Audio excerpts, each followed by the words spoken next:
TNKR Media. At the time, my maybe silly hope is that all Western powers would unite. And what I said at the time was sort of like clean up the dirt of history. So in other words, are these people, places in the world. Like Captain Planet or something? Yeah, or Super Friends. Or, Okay. The Goldwaters is brought to you by Goldwater Dubé, shaping the history of Canadian family law since 1981. The Goldwaters vous est présenté par Goldwater Dubé, modeler l'histoire du droit familial canadien depuis 1981.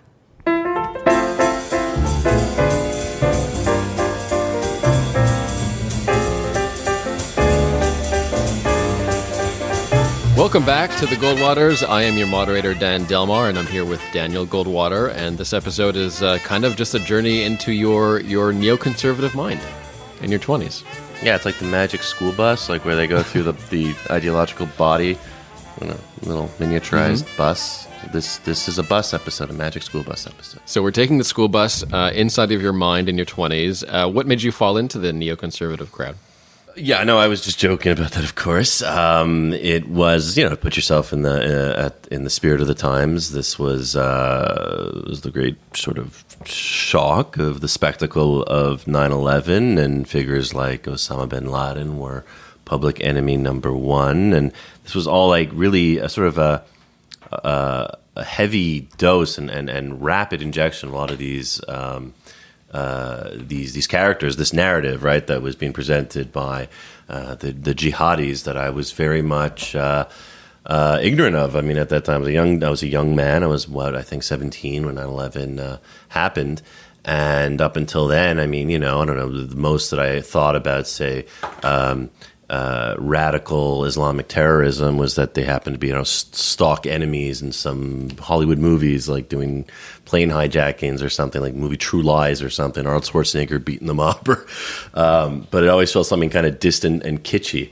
Then all of a sudden you see fellow New Yorkers who kind of maybe look like me or identify with falling from towers on fire. That was not a movie. And so it was a scary time, and I think all sorts of people today, on wherever they are on the ideological spectrum, can really trace back a lot of the catalytic forces in their process to 9/11. So Samantha's actually going to be interviewing you for this one and exploring some of what you were doing and thinking at the time. Did she have concerns throughout your 20s? Did she try to steer you more towards the progressive camp? I think my sister's become more, progressive. I mean, I put scare quotes over that, guys. I don't know if you saw that, just to kind of take the stuffing out of her, not to admonish progressivism. In that, no, I think she's, I don't want to speak for her, but if you're asking my opinion, I mean, at the time she was also, a young woman, young person. I think also exploring politics, political ideology, sort of alongside with me. And she also was, it's important to mention, I was in a history degree, right? And so it's related to, say, political science. My sister was in psychology, so I also think that it was more of a more front and center. Like my daily digestion of a lot of these things was present, whereas with my sister, I think it was a bit more distant. And I think she came into this with her more developed political views later on. But did she steer me? It took some time for her to start steering me. I felt at that time, one thing that I love about my sister is that it's funny, she got into the therapist. She's a therapist, and she's very good at listening to people. She's very patient. She's, I like to talk, she likes to listen. So it's a good symbiotic sort of relationship. So she would often listen to me and all my rantings and young sort of strident male bullshit at the time. And she, and then over time, she would just be like, don't be so strident, be more empathic. A bit of a stereotype of the civilizing influence that female forces have upon the male mind. All right, let's jump right into it. The Goldwaters number 20, Dr. Sam unpacks Daniel's neoconservative past.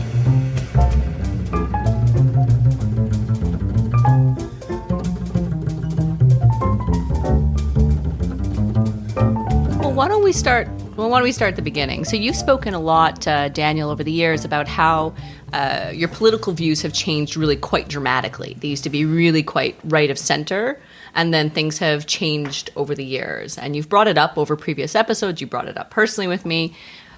I wanted to discuss a little bit today. I was just really curious about what that journey has been like for you.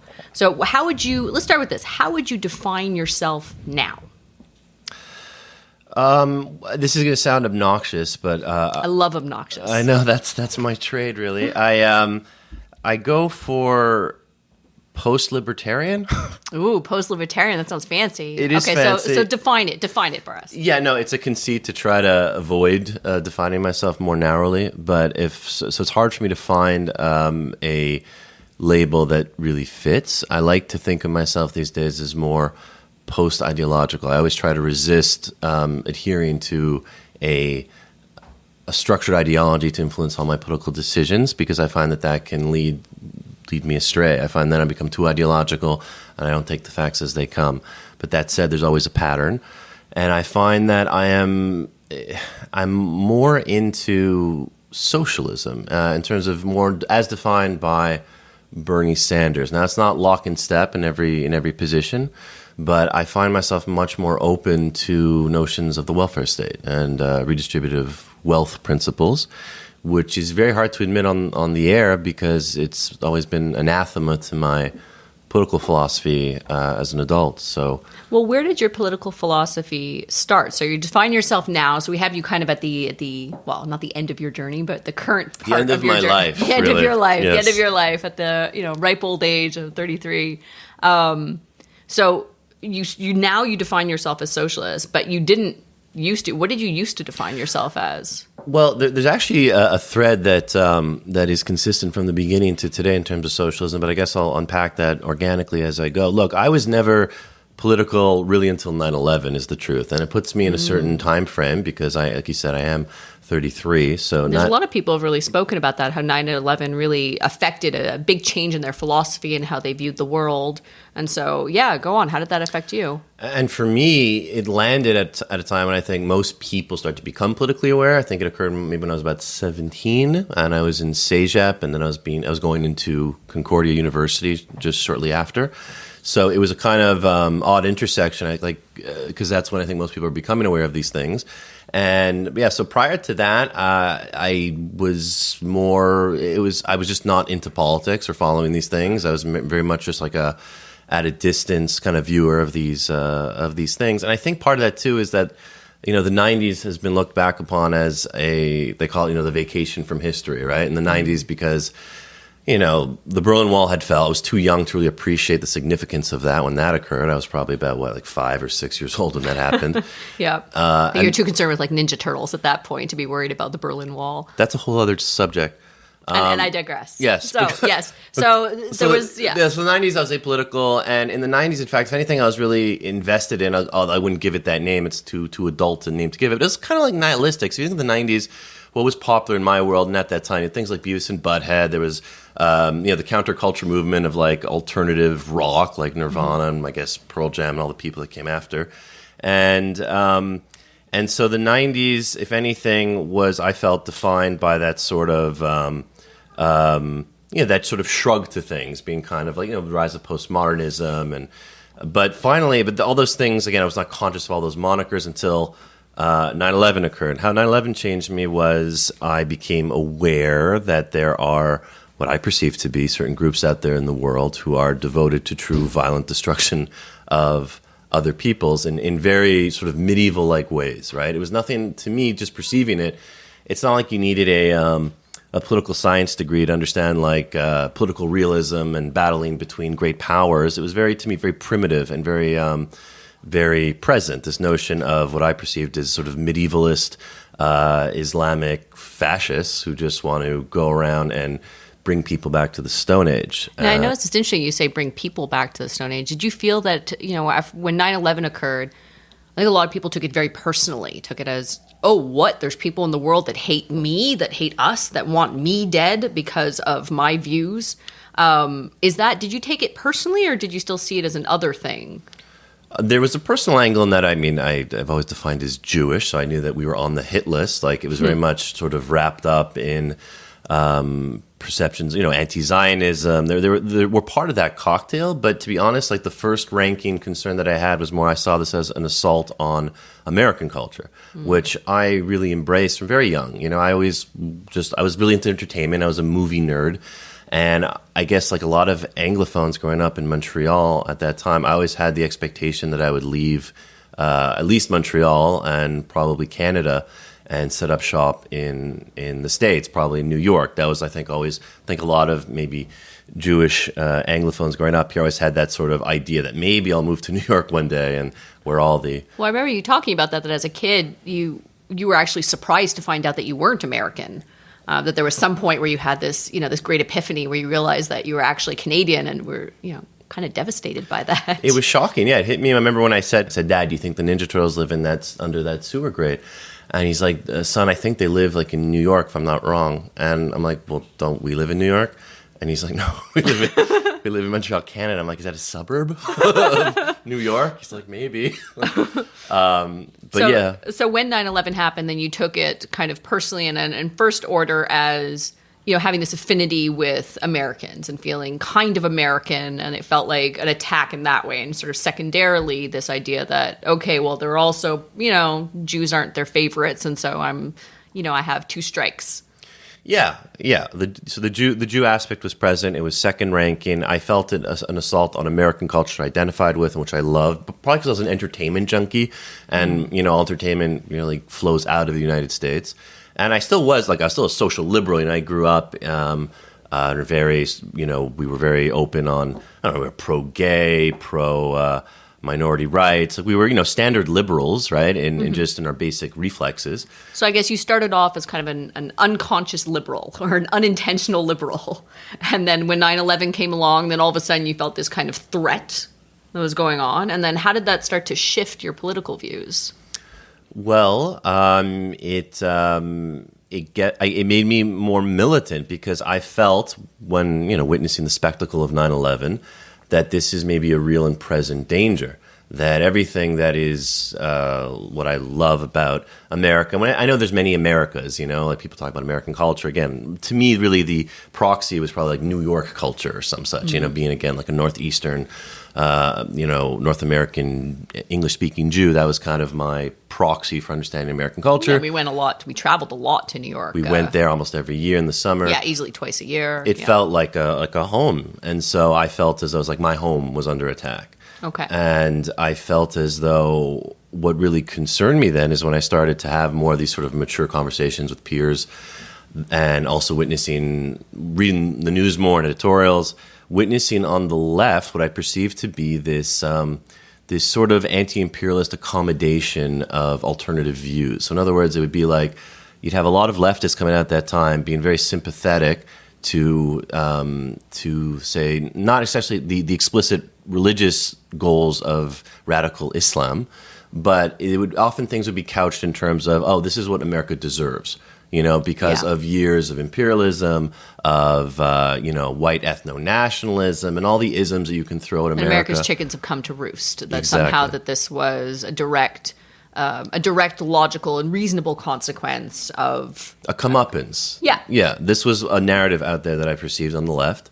I also perceived on the left a certain cultural relativism, which was en vogue, and I guess it always is in different ideological circles, that, well, we should not judge these maybe radically Islamic culture in general, Islam, say at large, because people have different modes of living. And who are we to be culturally arrogant and to say that, say, a woman that's wearing a full burqa is oppressed or is wrong-headed?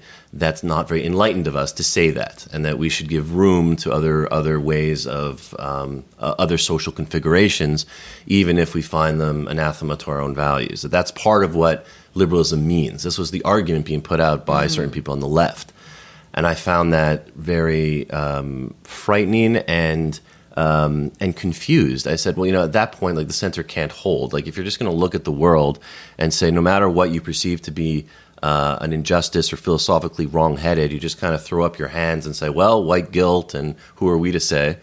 I found a recipe for inaction and for defeat in what I saw as a true global conflict that was brewing.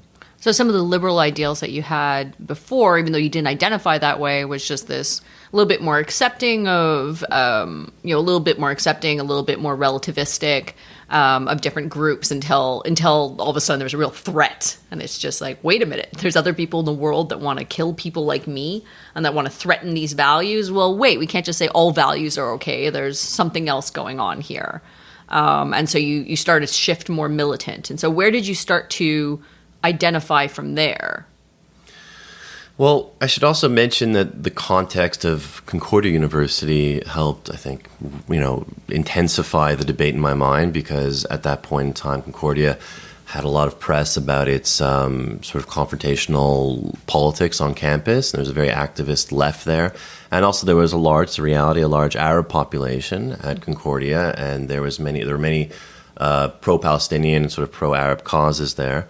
And there was quite an alliance between the I found like the liberals and the kind of Arab right and Palestinian human rights groups that I experienced at Concordia as well. That it was just that the two groups seemed really very closely aligned.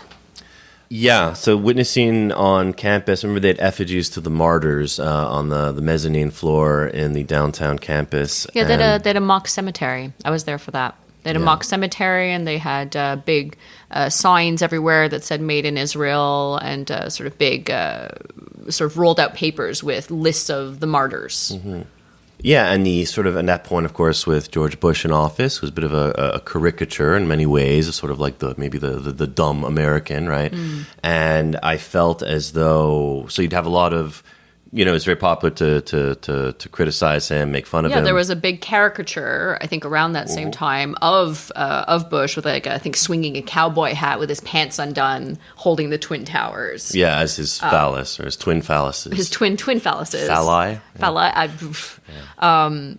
Yeah, it was pretty. Yeah, I found it frightening and offensive, and I thought to myself, to me, it just seems so simple. It's like, why are you trying to admonish the only hope that we have of counteracting this radical, I saw medievalist, really is how I saw it. There are these people that want to bring us into the Stone Age. It's it's very explicit. They're very clear about it. And they've had a very credible effort at trying to destroy modernity. It's this is beyond just, I think that there are some crackers in America who are wrongheaded, or, it's beyond just the standard sort of left-right debates we have within the West. This is a complete destruction of that entire discourse. This is the destruction of modernity. And here you are trying to influence young minds. You're trying to say that, no, actually you should not trust the only people here that have a chance of undoing this threat, and they're actually all clowns, and we should be sympathetic to the alternative view. I found the left had lost its mind. I'm like, this is what the left is proposing. This is an unworkable philosophy.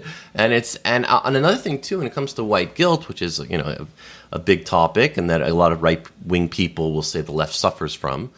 I started to witness that. I was in history as well, right? So I was also at this point in my history degree, sort of consuming the backlog of the historical record and the debates surrounding it. And, my perception is that while you could look back on the 20th century and, the age of imperialism, white people did a lot of nasty things, no doubt. Oh, yeah. I also felt, on the one hand, I didn't have a dog in the fight in a certain way. I never felt white guilt because I was Jewish. I'm Jewish. I never fully identified with it. I always thought of it as, my people weren't responsible for that stuff. We were not in command of great Western nations running amok and trying to build empires on the backs of vulnerable people. So I don't feel any guilt. That's not me. It was somebody else that did that. That's how I perceived it. And if anything, my tribe, my people were kind of on the bad receiving end of a lot of these shenanigans. And so I didn't identify with it. So when I would speak to some people, sort of other white liberals, and they would talk about the history of white oppression, I would say, sure, some of those things happen and we should call them out. But overall, this is a force for good. For all the fact that there might have been horrible acts of oppression by Native peoples out there in the world, there was still something a bit benign about what was going on. They were just trying to build businesses, really. Now, I'm not trying to, again, throw it under the rug, sort of like, horrible humanitarian crises that occurred in, say, in West Africa and other parts of the world. But we should distinguish these people, say, from like Nazis. Like sometimes I find some people like collapse these things together. They'll say, well, the European powers came into Africa and came into Asia and carved it up with some sort of bloodlust. And I'm like, yeah, we could talk about the errors committed there and the cultural arrogance, but sometimes people will kind of try to lump it together as they're all just war criminals. Like they're no different than like Hitler and the Nazis. I'm like, no. And so you saw an important nuance between sort of white or Europeans who oppressed and really, committed genocide often against other people out of just, as a collateral damage to forming a business versus ones that really had an ideology where it was, ils font exprès, like they were really like, no, you guys are terrible. We're going to try to kill you. If you look at liberal, democratic, Anglo and European forces and the ideologies that supported them even in the early 20th century, my feeling is that part of the philosophy was this promise that all people should have democratic rights. And it just means they were not fulfilling their promise. The promise that they'd promised to their own people, and it was always a period of constant extension. All right, let's extend the franchise to women. Let's extend it to blacks, to Jews. Let's extend it to other people. And even when they started engaging in these imperial crusades, that was always still the bubbling thing from underneath. It's like, well, we should be giving these people some sort of rights. These were debates within their own countries, and then they were saying that, well, they might not be our own people. Look, we're in Quebec. If you think about North America and Quebec, that was also the birth of our own countries, is that we were... the argument was that there was, well, in the States at least, there was taxation without representation. So these imperial forces in, say, Great Britain, and they were saying, all right, let's take tax money from these colonies, but we're not going to give you true parliamentary representation. There was a rebellion and in the United States and say, no, like this is the promise of liberal democracy. We have to be able to vote and be enfranchised. You're not living up to your original promise, say, British overlords, and that's why we're protesting. And I think that if you look in most colonial examples, that's kind of the context, is that the home country, the imperial power, has this system and it's just not extending it as it should.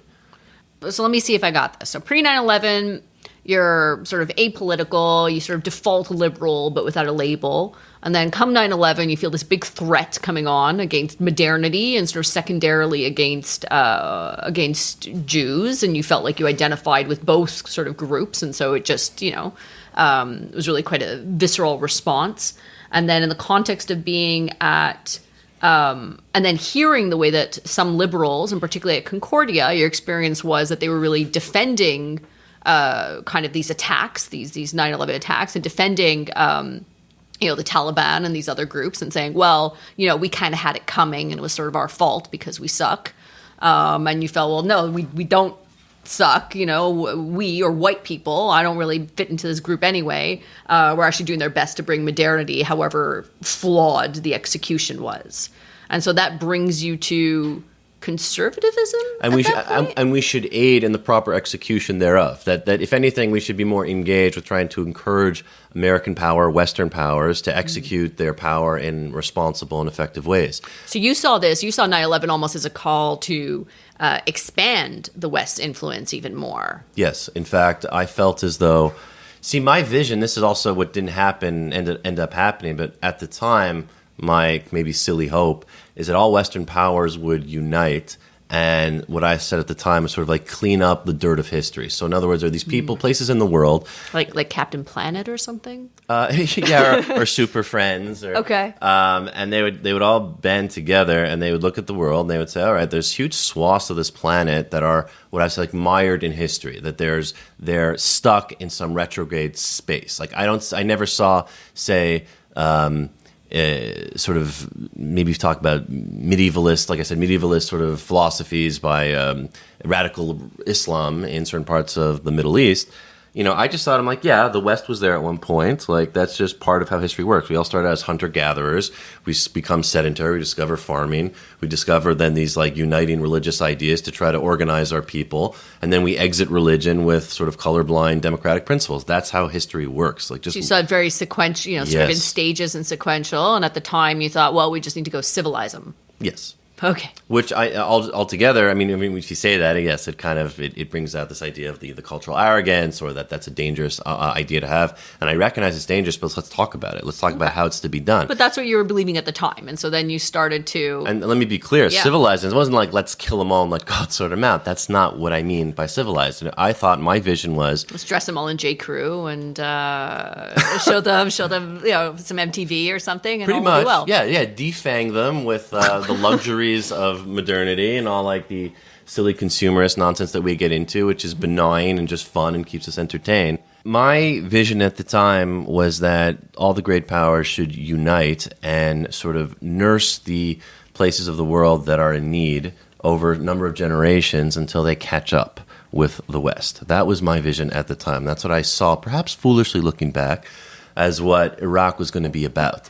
They were going to go into these places that have vicious dictators and are oppressing their people and have no opportunity, and go over there for, again, it would take a couple generations of occupation, but benevolent occupation was for true.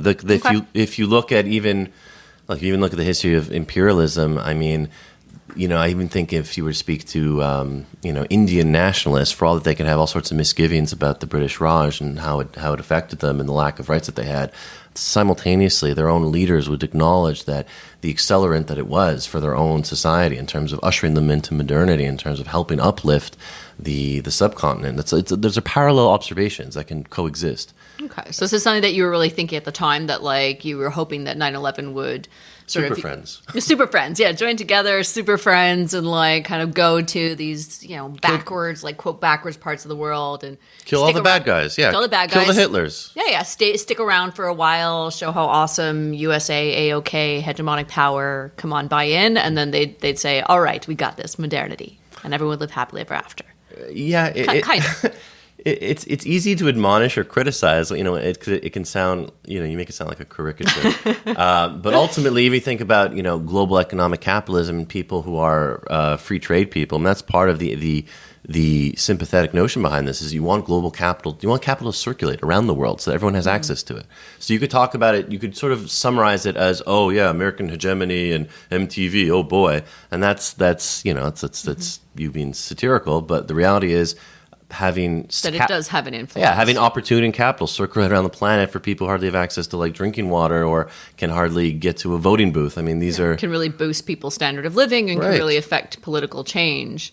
Now, when you were having this type of shift or kind of awakening,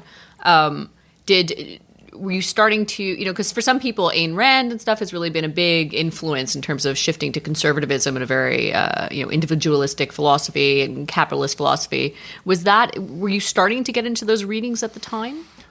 Yeah, I was. In that, again, in my history degree, I really focused more on modern history. I was big into sort of post-revolution periods, so anything from like the 1800s to today, and so the 20th century and age of imperialism was really a close object of study. So anti-communism was something that I studied and researched, and sort of Ayn Rand is a key figure of that in the American intellectual context.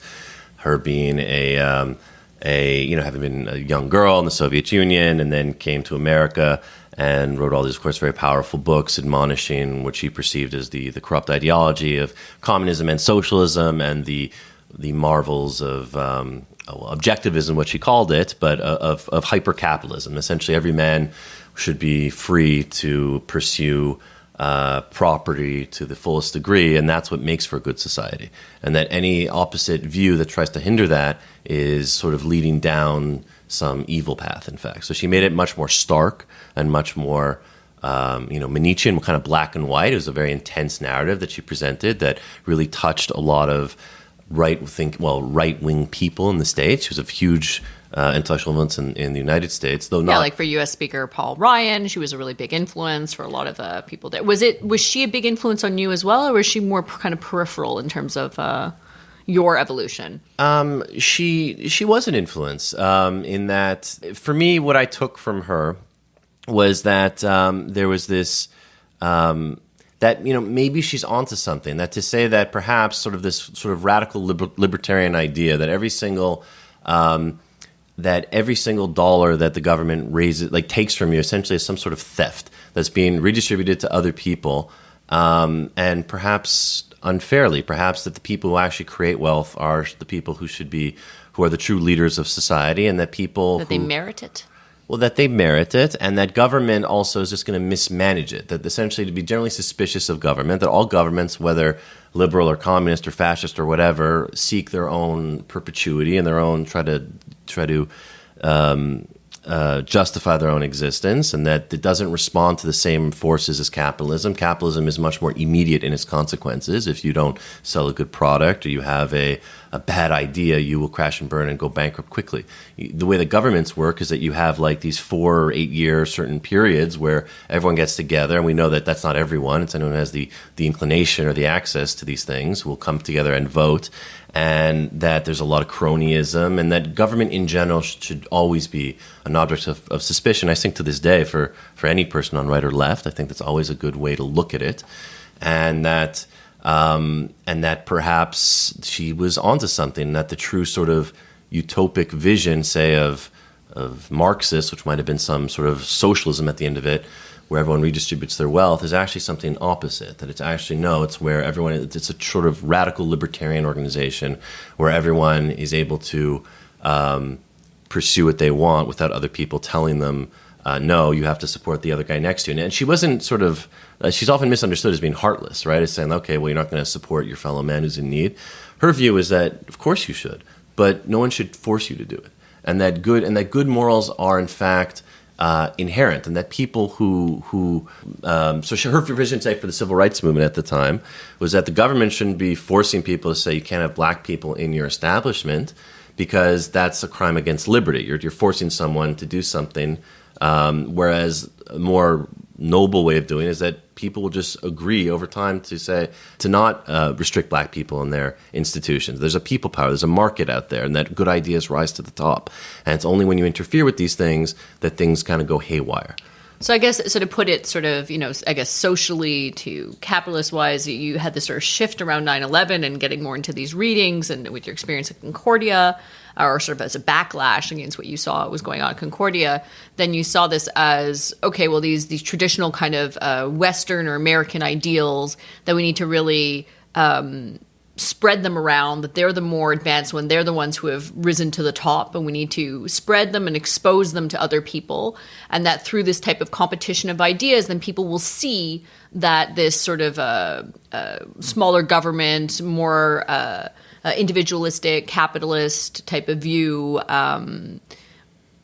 democracy, then people see that this is actually the best way. Yeah, and there were also at the time, I mean, it was in the 90s particularly, was like kind of the rise of global free trade. This is, again, the aftermath of the fall of the Soviet Union.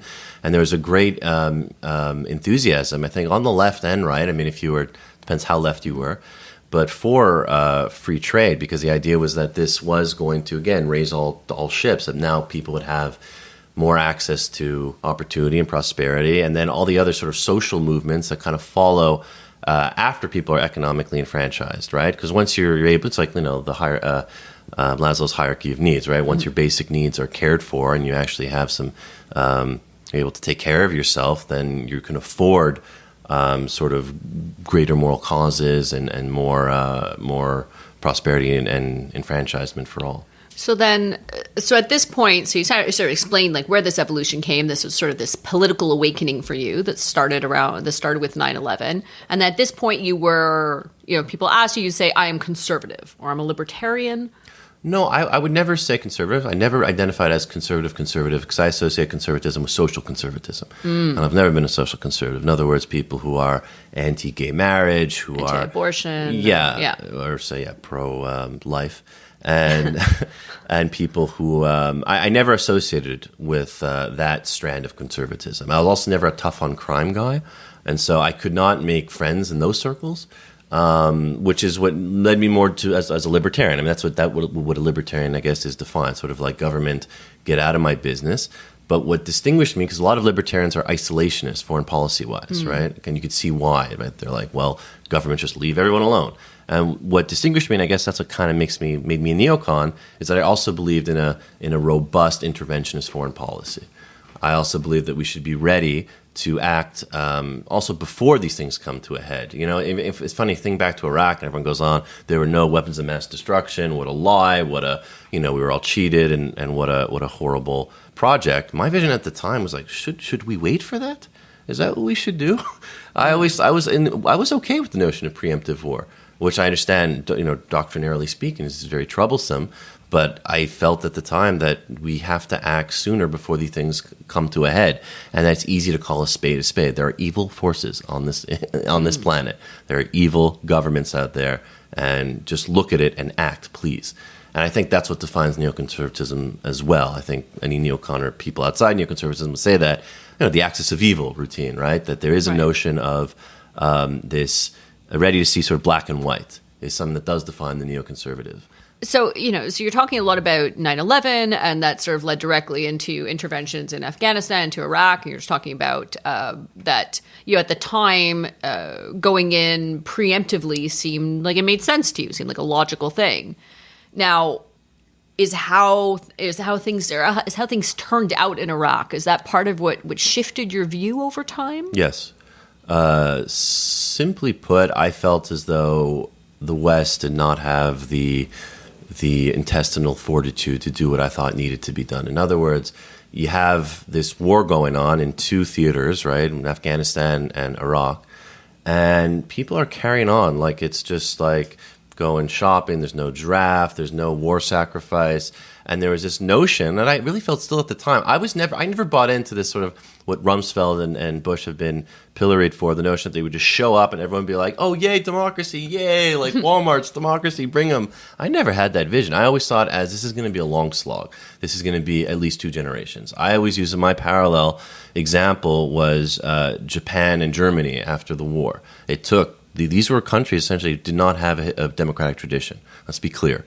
And it took about 2 generations of occupation for them to join the League of Modern Nations with actual liberal democratic ideas. And that's what I saw ahead of us. And so I saw that was not what was panning out. And I thought that was a shame. I was trying as hard as I could to always sort of bend over backwards to try to justify the neocon enthusiasm for what was going on in these theaters. But it was just day after day of being disillusioned. I just said, well, okay, if you look at the civilian deaths in Iraq, you're at like over 100,000. You've disbanded the army. It's, if anything, you've just kind of brought it back like a bit further back into the Stone Age. And you just feel like you're just going to now leave and have them like build it up themselves and put other sort of despots and local tribal interests into power. So you saw it as going in and sort of destroying the infrastructure, killing a lot of people, and then just... And trying to install, powers that would be Western friendly, but were still just corrupt and trying to represent local interests. I also was very much interested in the national rights of the Kurds, because I mean, not to get too much into the weeds of these things, but the Kurds are, I think, to this day, one of the largest stateless peoples like on the planet. I saw their plight similar, say, to the Jewish plight, like prior to Israel. And these were people who were very much allied, within American interests against the Ba'athist regime. And I just felt as though they needed to have maybe their own independent state. Maybe you need to carve up Iraq, right? But anyways, it just seemed to me like so in other words, kind of ironic, kind of goes full circle, because I guess it was sort of the old sins of imperialism are kind of repeating themselves in a way. It was kind of like, you go in there, you shake it up, you try to install friendly leaders, and you have no true long-term plan to actually enfranchise these people. And that there's strategic interests at play. There is oil there. You're going to have now a military base to project your military interventions in that region, and those are strategic goals, and I can acknowledge them. But if they're cut off from any other sort of ideology building or sticking around or helping to build the society back up, right? Then... Which is what I perceived in, say, the Japanese or German context, which is what I thought was something that was part of the goal. And I think reason strategically why it was more important in that context was because of the threat of global communism. It was more of a longer haul ideological battle in that context. There was this idea that, no, we are competing with this parallel idea that is competing for who's going to be the ideology for the modern world. And so it was like more of a long-term ideological battle. And I guess here it was just like, well, these are a bunch of medieval thugs. We're just going to go in, clean up, and leave. And I didn't see the same devotion to the project. It's actually kind of crazy, and people don't believe me, but I actually was interested in doing a tour of duty in Iraq. I'd done the research on this when I was at Concordia, in fact, because they had a program for non-Americans who wanted to volunteer and to do a tour of duty in Iraq. And I believe after that, you'd be eligible for an accelerated American citizenship. And I'd seriously considered this probably for like a month. So I mean, how serious? It's not as if I actually made an application, but I was incensed to that point. Like, it was something that I'd even considered at that time. I was so much, I don't like to say militant, because second you identify yourself as militant, it kind of means that you're not taken seriously ideologically.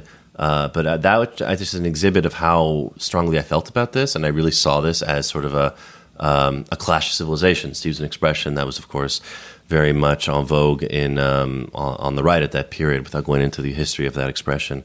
And so I really did feel it was that serious, and my hope was that, because a lot of people, the cultural relativists or people on the left would say, oh, there's this coming monoculture, and people are anti-free trade at the same time. So this is what we're going to do. This is like kind of the caricature. Like, all right, so you're going to have the America just like, move its weight around and turn us all into like consumers zombies. And it's all going to be this like boring monoculture of people just, well, I guess taking selfies today, or some sort of like, brainless monoculture. And I always found that so offensive, because I said my vision of modernity and modern liberal capitalism is that each individual is like a unique universe of ideas and philosophies. If anything, we've liberated people to be more independently thinking. That's no longer in a society where there is some sort of overwhelming ideology that threatens you, often with force, to enact certain ceremonies, certain ideas, right, that are totalitarian in essence. And that's a real monoculture. If you want to see real monoculture, go to dictatorial, totalitarian regimes. That's monoculture, where people are not allowed to express their own individual values. So I thought that the bridge to getting there is economic enfranchisement, and it might just be like, it'll be like Iraq in the future. I guess my vision after maybe a couple of generations, it'd be like America with Arabs, like whatever. It'll be a little different. They'll have different cuisine and whatever, but people will be able to have their own vision of the good life. And part of that, I always felt, and this is the anti-religious element, I always felt that these were always incompatible forces, that for society to become liberal, capitalist, democratic, and all the good stuff of the West, that you have to shed religion. That religion is an antagonistic force in this.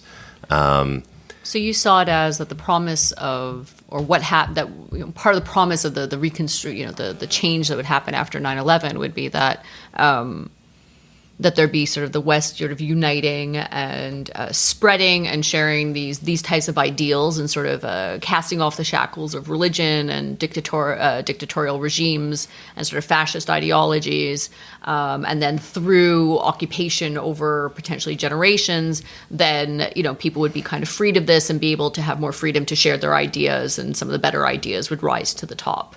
And in the end, the experience in Iraq, or seeing how it ended up materializing, was just not.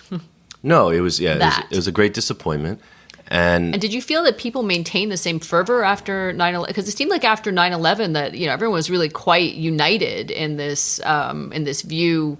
Well, to a certain extent, that okay, well, the Taliban are bad and they're hurting Western interests, and people were really trying to, there's the promise, at least, of people putting political differences aside and really, as you say, kind of joining together.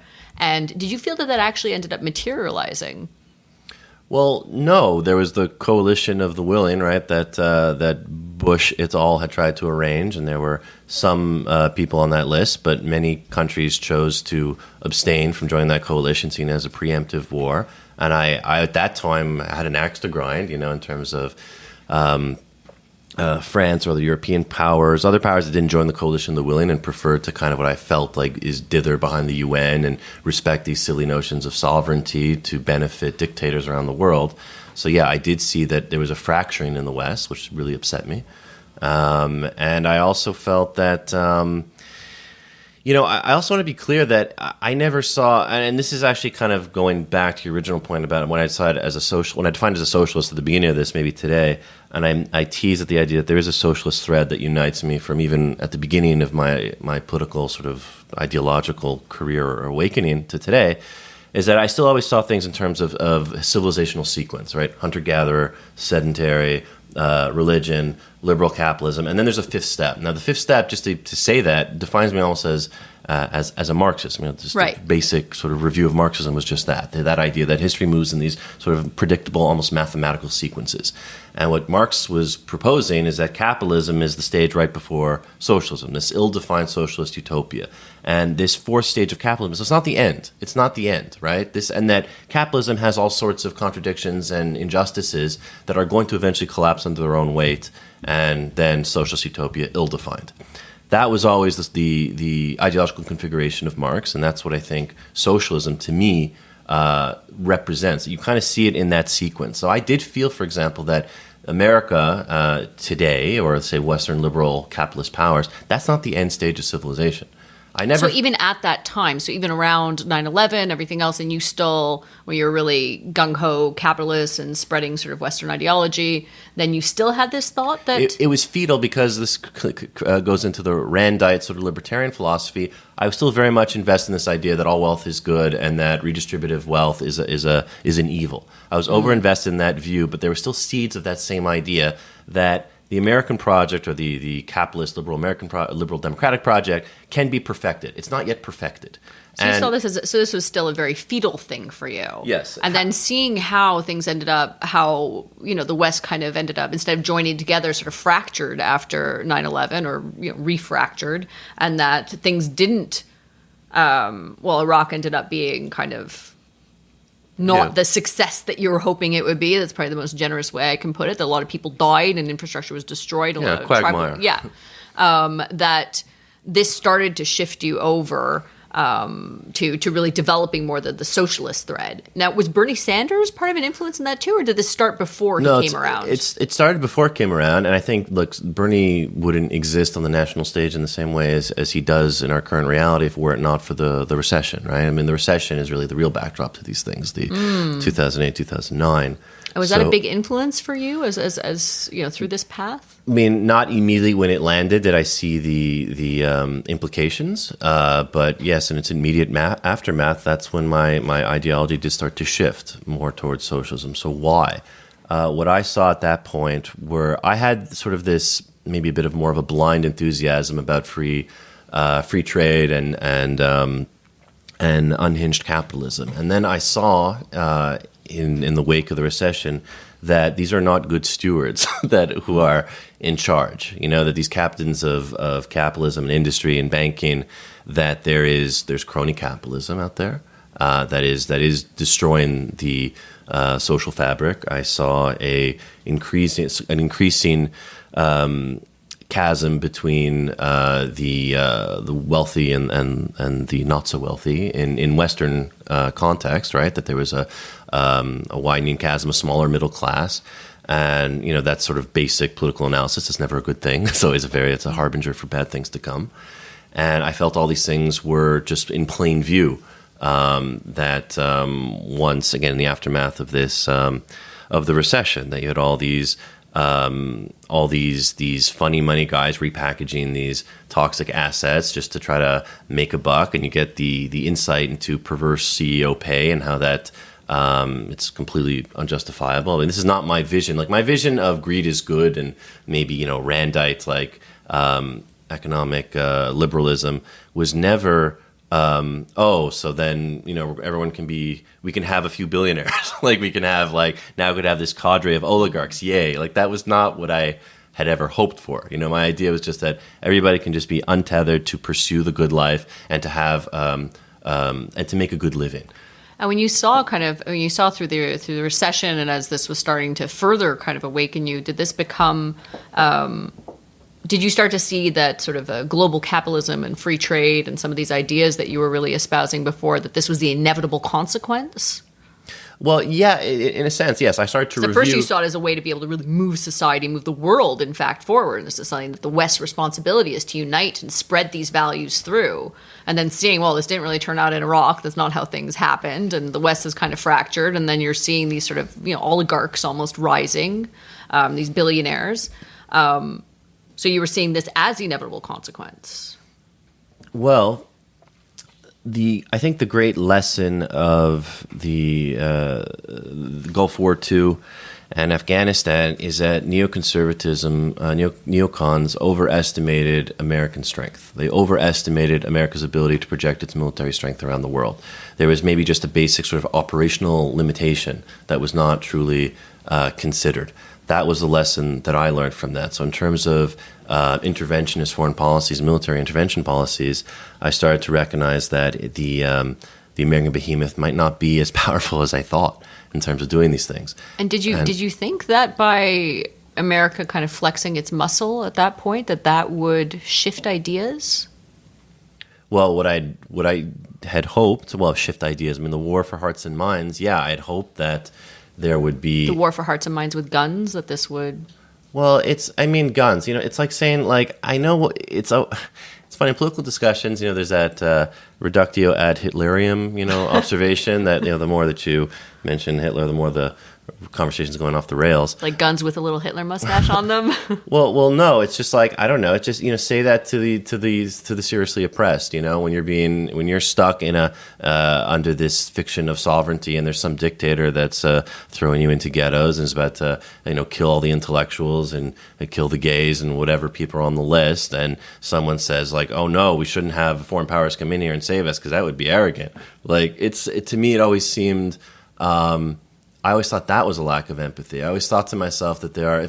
I watched, and maybe I regret it, a little traumatized, and when Saddam Hussein was on trial for war crimes, and the part of the evidence submitted to the court were all the Ba'athist torture videos, because they took videos of all the torture and all the executions. And I do. Look, it's gross and it's morbid, but that really affected me. Naturally, sitting down and watching all those videos and just and trying to put that in perspective.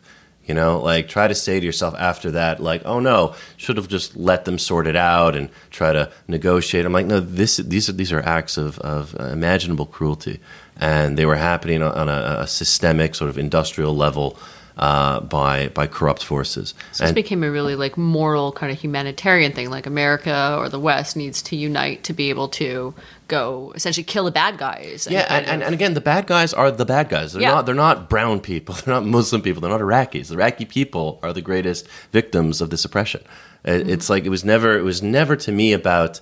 I don't know, that these, sort of a certain arrogance that all these people are made for this type of arrangement. They like this medieval crap. I always thought that was the suggestion of non-interventionism and sort of cultural relativism. Is no, pat these cultures on the back. All these people who are being massacred or executed. It's okay. They like it. Yeah, they like it. This is what they chose. It's I don't think they chose that. I think a bunch of madmen bullies got into power and are imposing this on these people, and it's horrible. We have to do something. There's been a lot of discussion recently about how do we change people's minds? How do you shift people over? That there's this thought, this concern that, particularly in America, that things, and frankly, at certain places, through Europe as well, that there's been this shift kind of towards the right, towards this, traditional or kind of nativistic conservatism that's really deeply concerning. And how do we change people's minds? Because by calling them evil, people dig their heels in, et cetera. And you've had. Maybe not quite as dramatic a political shift over time, but you've shifted still quite dramatically over the past, let's say, decade in terms of how you view things. Do you have any insights into how to change people's minds? What I've always hated. It's funny, for all that I've just spent all this time talking about the ins and outs of political ideologies and the historical record and things that I've reflected on and considered deeply. I've never been into political activism. I think I've suggested this before, and maybe it's something I should be ashamed of, but I've hardly ever voted. I've never joined a party. And I told you when I was younger, actually, I don't know if I mentioned it now, but I was more of an active member in the Fraser Institute. I wanted to get into the think tank world. I had an interview with the Rand Corporation.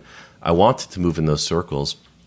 And I have a deep suspicion of groupthink. I always found that whenever I went to these places and you're meeting these like-minded people, and I always was very suspicious of the flag waving that I would see. Like there are some conservative Canadian, say, intellectuals that I respect, maybe my cohort, my peer group, right, that might not be sort of public intellectuals per se, but that I've known, who I found certain ideological alliances with.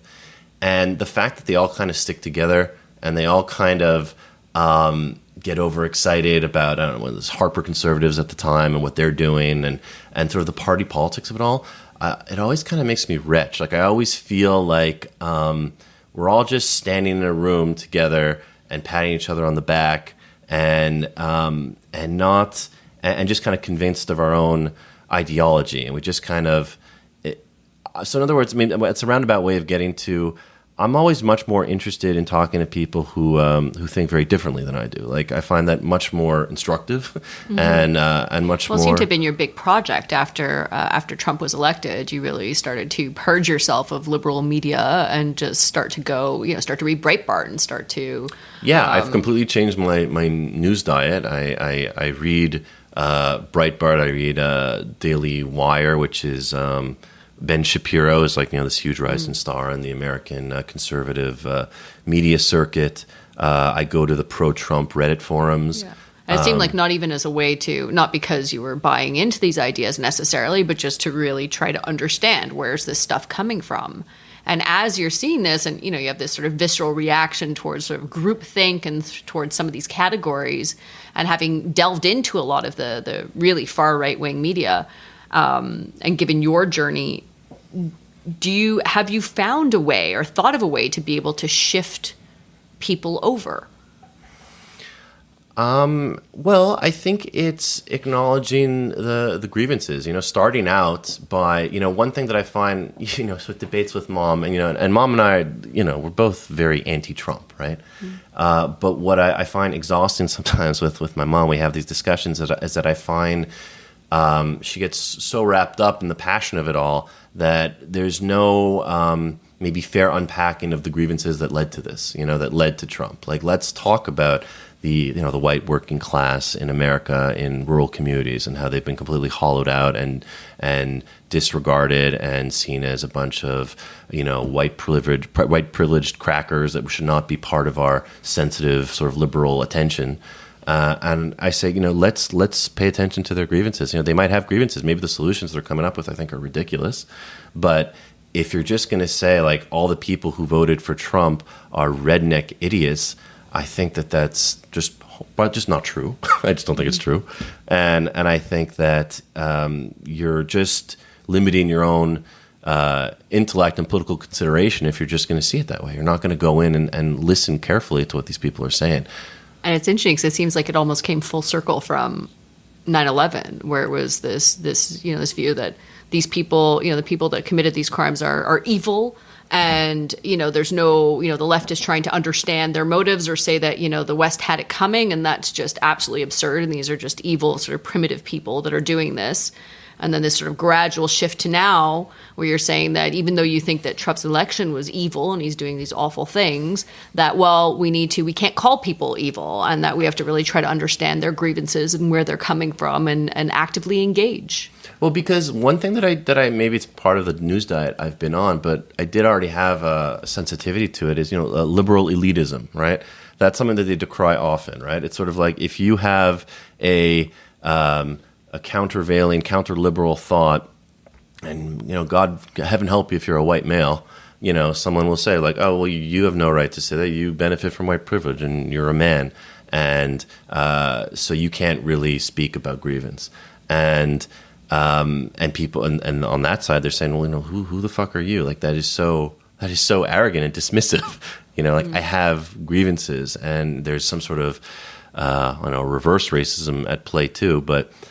So that's sort of like what I didn't like in party politics on the right or on the left. I can't stand being around a bunch of people who are smug. I can't stand being around people who are convinced of the of the rightness of their ideology, like, and that other people should be dismissed, like. And so that's been kind of the shift, is that you were really quite adamant about your ideology before, and then over time sort of getting into the muddle and seeing how things ended up sort of panning out historically. It was just this, oh, wait, well, maybe things are more nuanced than that, and we should judge things individually and really try to engage with people. What I've actually been developing recently and that I find is very helpful, I always try to think to myself, speak about politics or ideology as if the opposite side was listening.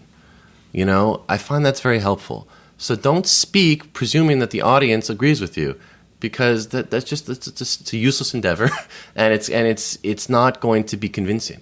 You know, when you express things, picture like the ideological enemy is listening, and how the adversary or antagonist, let's say, and would the words that you're using be respectful and measured enough to have them listen?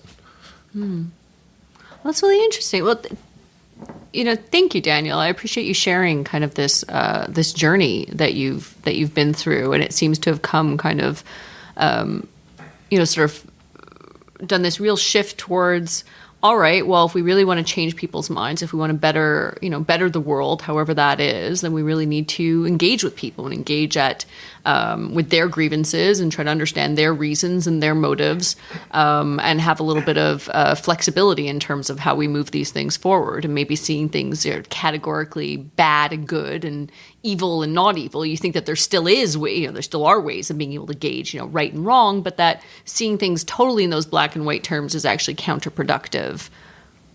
Yeah, in any context, and on the right or on the left. And I think just to end off by sort of criticizing myself, because I did mention at the end of the day I've never really been engaged in party politics. I've rarely voted, and so there's something I think about the posture that I'm taking now with you on this subject.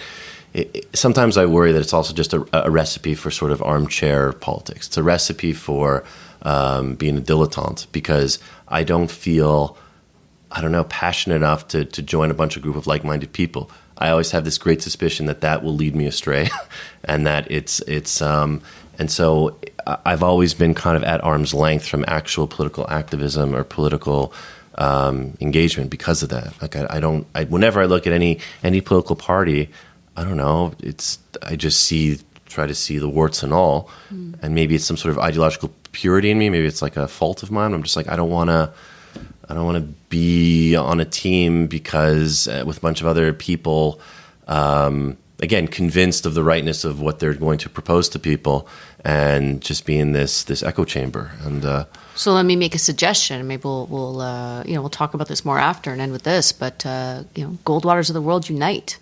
we'll make our own party, our own mixed ideological party. Right, because we would not be given to any subjectivity there. No, obviously not. Obviously not. We got it all figured out. But yeah, I speak, particularly the Goldwater clan and ideology, and you hinted, you tried to pull me into the Jewish identity politics of this all, even though I had mentioned that I'm suspicious of identity politics. I think it's always very important to be the intellectual irritant, to be sort of being like a provocateur or being contrarian, is to always try to remind yourself that there is that the way that you're seeing things might be wrong. Like, I'm always suspicious of, even like I identify as a Zionist, but my reasons for being a Zionist are completely secular-minded. Like, I'm not religious in any way. I'm atheist, essentially. And for me, it's much more about seeing Jews, or at least Israel, and hoping for it, that it stays part of Western tradition, Western culture, sort of a larger ideological alliance, and not to get into sort of tribal inclinations or impulses, because it's going to disintegrate us, and that's, I think, what I'm seeing right now around the world. Well, thanks for sharing, Daniel. Something that I really wanted to unpack with you over time, and just really see, particularly given a lot of the recent discussions about how to sort of shift people and change their minds, and seeing a lot of really extreme political polarization. So I really appreciate you sharing your journey. Sure, yeah, it was okay. It didn't hurt. I can still sit. So it was good to unpack it, and it helped me define where I've come to. So, Daniel, how was that? We unpacked a lot of your 20s today. Yeah, it burns, and all the wrong places. I feel weird. I feel like my guts have been poured on the table, and all my tubes are inside out. Do you feel like you made a mistake? Like in having the podcast, or like No, in delving into that neoconservative world. No. I think that actually looking back on it, I'm actually surprised about how more confident I am about my intellectual history. In that, putting it all together, I don't know, I was open to change. I had ideas. There was an organic process of give and take, and I'm not just some forever flag-waving ideological hack. So I'm sort of, I don't know, unapologetically happy about that. But in your 30s now, have you noticed yourself shifting politically as a result of becoming older and wiser? Do you feel calmer about things? Yeah, less testosterone. So I'm less, less intense about these debates, less ideological. I have less to prove. I'm older. I'm more spent. The meat is more marbled. And it makes me think of this quote by Vladimir Lenin, and I'm paraphrasing, where he had said something to the effect that I can't stand looking at the faces of young children because it distracts me from all my ideological enemies that I want to punch in the face. Lastly, for those who might be questioning their ideology, regardless of what that is, in your case it's neoconservatism, but could be anything. What would you say to people who just are afraid to make that jump to sort of change their mind a little bit and maybe explore the possibility that maybe I wasn't so right about this thing? Essentially, if your people are curious about these things, I think we're living in the internet, bro. We're living in a age of overabundance of information. Just Google these things. Start with the Wikipedia entry. No one's going to know. You're just going to sit there and read it and get sort of the background and get some of the jargon and terminologies out. I mean, quite frankly, you could fake yourself in some like highfalutin intellectual salon by just having read the Wikipedia entry on liberalism or something before you showed up, and people will think you're some great man of letters. So, I mean, funny about that. But yeah, I don't know. I would just say for people who are ideologically curious about flirting with the other side or just starting to flirt, just go on Wikipedia, go where people scream the loudest about these things on, Reddit or other forums, and listen until you feel like you have something really confident to say or not so confident to say. And find people who aren't blowhards so you feel comfortable enough expressing these things, What's your further reading suggestion for this time? There was an essay that I read as a young man when I was maybe 19, 20, and I was more, again, wrapped up in the neocon stuff by Robert Nozick, who is an Ivy League philosopher. I think he's dead today. He wrote Politics of Utopia, I think. He's big in the political philosophy set, or he was big. He still is big. And he was kind of a libertarian anarchist, I believe. Anyways, but there's one essay that I read that people can Google and find. It's just an essay. It's called Why Intellectuals Oppose Capitalism. And it really had a major effect on me. And it influences me a bit to this day, like people who are who self-identify as sort of talky intellectuals, and how the capitalist system in some ways doesn't really favor their skills. They don't make as much money as sort of douchebag business bros, and that hostility and that anger never really goes away among the intellectual set. And the other further read I would have is Letters to a Young Contrarian from a Young Contrarian by Christopher Hitchens, a collection of his essays where the theme being sort of his sort of contrarian impulses and all his ideologies that he's explored over his life.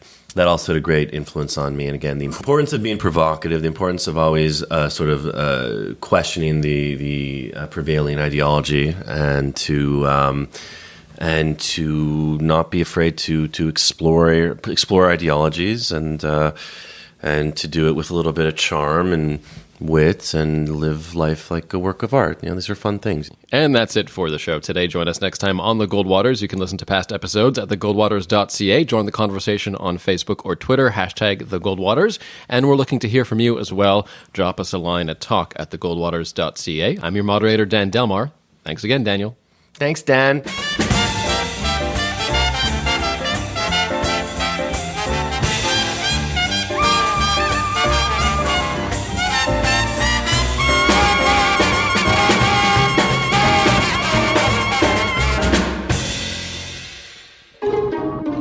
This has been a production of TNKR Media. Good talk.